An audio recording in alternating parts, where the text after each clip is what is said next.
Arne, no, Dominic, obviously. I just wonder how you feel now about the circumstances around his suspension, and is Joe Gomez ready to come in, or is it a straight choice maybe between Curtis and Endo at right back?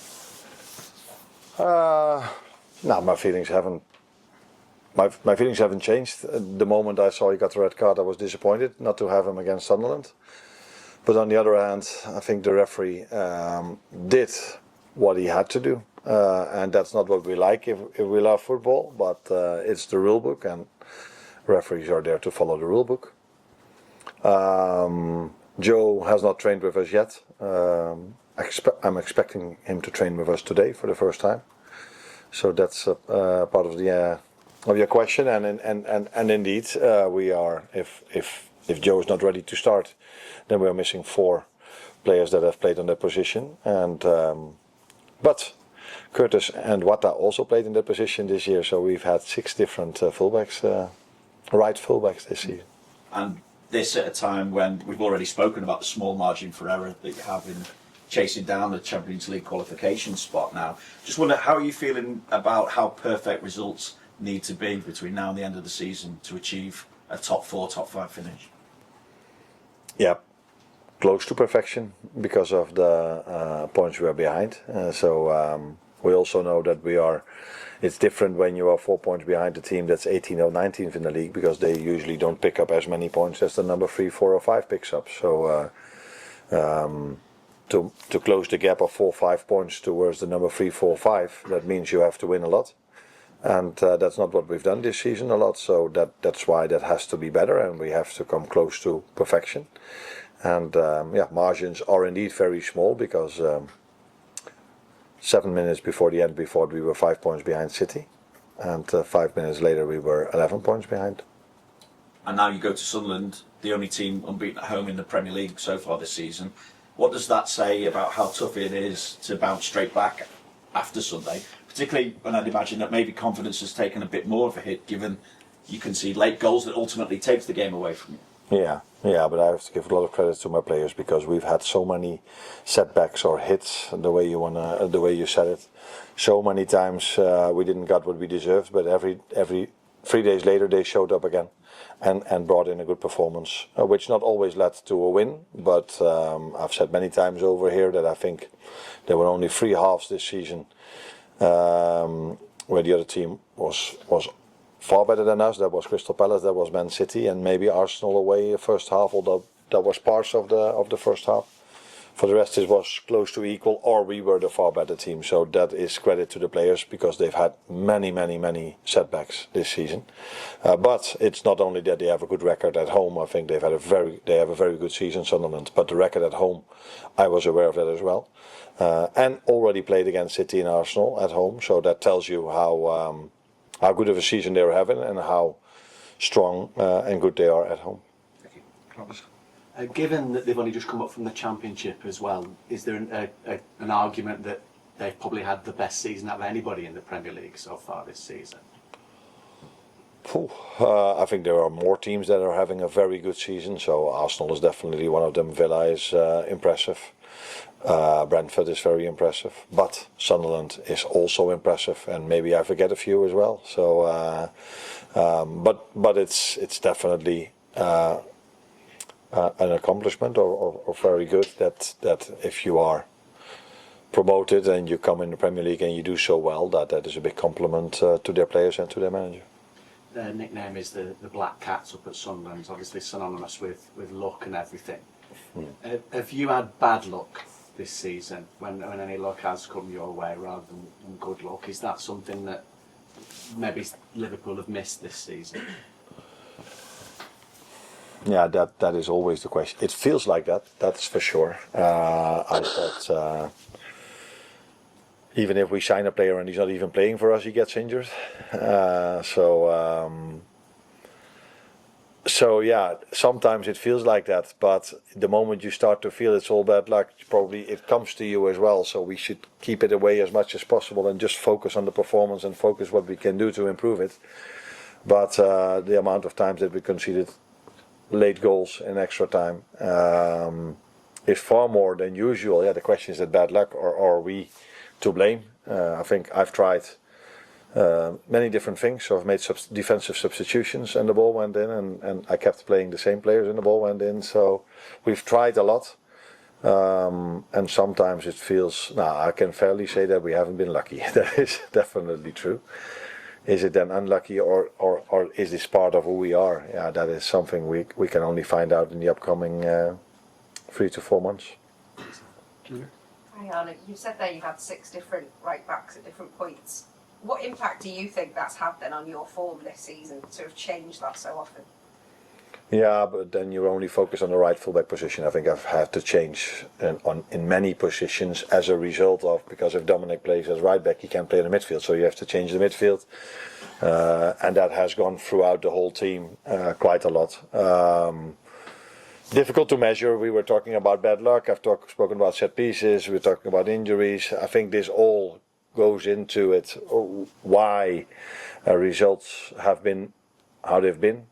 And I think one other main thing has been that it has took us a while before everyone was ready to play every 3 days at Premier League and Champions League level. But for me, we've reached that point now, because if I compare our game against City 3 or 4 months ago, where we wanted to press them in the first half, aggressive as well, now we hardly touched the ball. So the game 2 days ago was so much different that I think that shows how much steps we've made through all the things we went through, after all the things we went through. So yeah, that is also a reason, but yeah, there are more reasons to come up why the season has been, why it has gone like that, like this. But the main thing is to look forward. And from the last 5-6 games we've played, I get a lot of confidence from that. But we need to bring that confidence into better results. A couple of weeks ago, you said about Calvin Ramsey maybe be behind some options at right back. But do you understand why some fans are saying put round peg in a round hole, especially after his performance against Crystal Palace? Because there were some good moments for him. Has he just not played enough recently to be considered for the Premier League? What is in a round hole? What does that mean? Basically, he's a right back who can play a right back pretty much. Sorry? He's a right back who Yeah. he's a right back rather than Curtis or Enzo, who it feels as you would be makeshift options. Yeah. Now I think in general, if you don't win a game, the players who are not playing become the best players of the squad, and that is, I think, everywhere in the world the same. So if the players who are starting not winning, then the manager could have always better chosen another one. And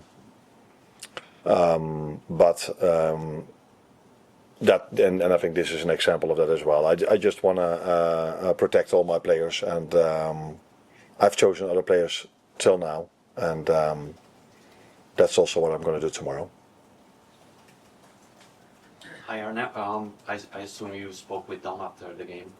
Could you tell us how have he reacted after the red card and suspension?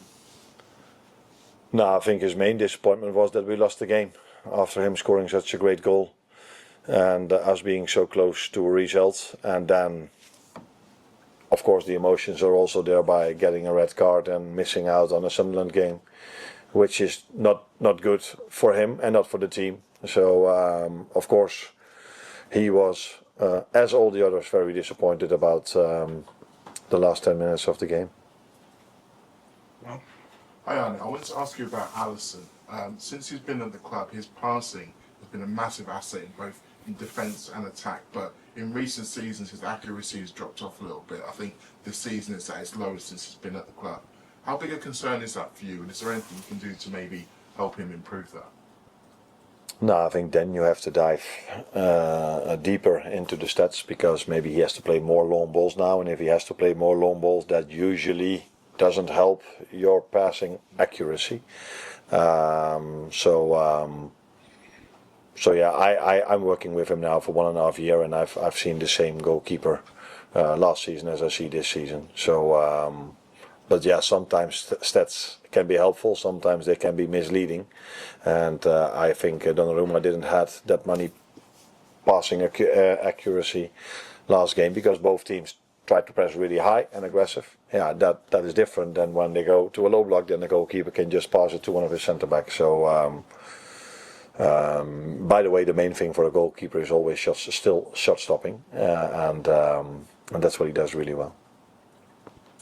You mentioned obviously the players have had to deal with a lot of setbacks this season and luck and everything like that. How hard is it to sort of, when you are suffering those setbacks, keep morale high within the group and the mood in the dressing room? Yeah, that's not always easy, because I don't think anyone feels it from the last 14 or 15 games. I don't even know how much exactly. We've only lost 2, but we have far too many draws, and a draw feels as a loss at this club as well. So yeah, no, that's definitely not easy for them as well, because they know what the standards of Liverpool mean, and we are not performing to the standards of Liverpool at the moment.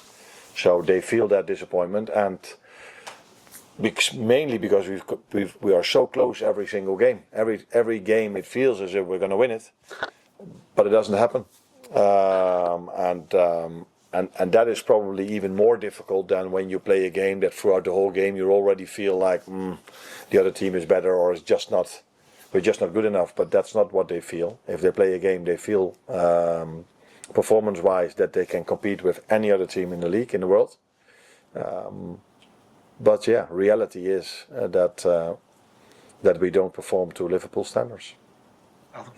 And given all the setbacks and hits and the bad luck, how challenging has the season been for you personally? Would you say it's one of the toughest, if not the toughest you've ever had? Yeah, that's fair to say, by a mile.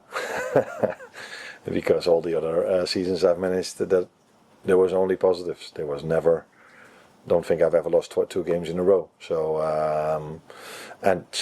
it's an exception this season for me, as it is for the players. The players are not used to losing a lot or having a lot of draws. I'm not used to that as well, and it's always more of a challenge after you lose a game of football to get them going again than after a win. Tell them that we were not as good as they might think they are. So yeah, this season has been more challenging for me as well, but.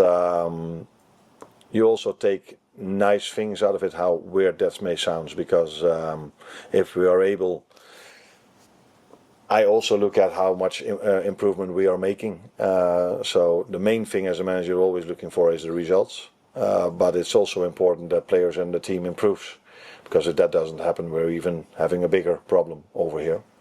But in my opinion, everyone is now able, except for maybe the players who were injured, but everyone is able to play every 3 days at an intensity level that is needed at this club, but here in the Premier League as well. And as a result of that, I think our performances are much better than they were in the start of the season. And I don't mean the first 6 games maybe, but the period when we started playing a double program, because in the first 6 games we only had once a double program with Everton. Now that was a difficult win. And since we went into that double program, we started to drop so many points. So how have you dealt with that though? Knowing it's the toughest, you said it's by a mile the toughest. Like personally, have you done anything different? Yeah, you always do something different because you cannot compare any season with another one. So,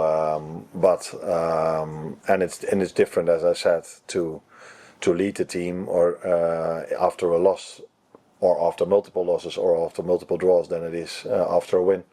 But I don't think anyone in this building would tell you that I completely changed. No, I didn't. But it is different after a season that we're having now than all the other seasons I've managed, where we always did something special, and there is still a possibility that we can do something special this season as well. James, last one. Arne, just in terms of making this an acceptable season, do you have to ensure there is Champions League football here next season? Acceptable? Yes. Yeah. If we don't have Champions League football, it's definitely not been an acceptable season. You talk about obviously the model of sustainability. That relies so much, doesn't it, on that would have an impact on summer plans and everything else. This is what I said. When I arrived here, we could only sign Federico Chiesa, and that was after a Europa League season. So that does have an enormous impact in the way this club is run. So that is clear. Yeah, we are completely aware. I'm completely aware of that. Thank you, everyone. Take one. Thanks, Arne.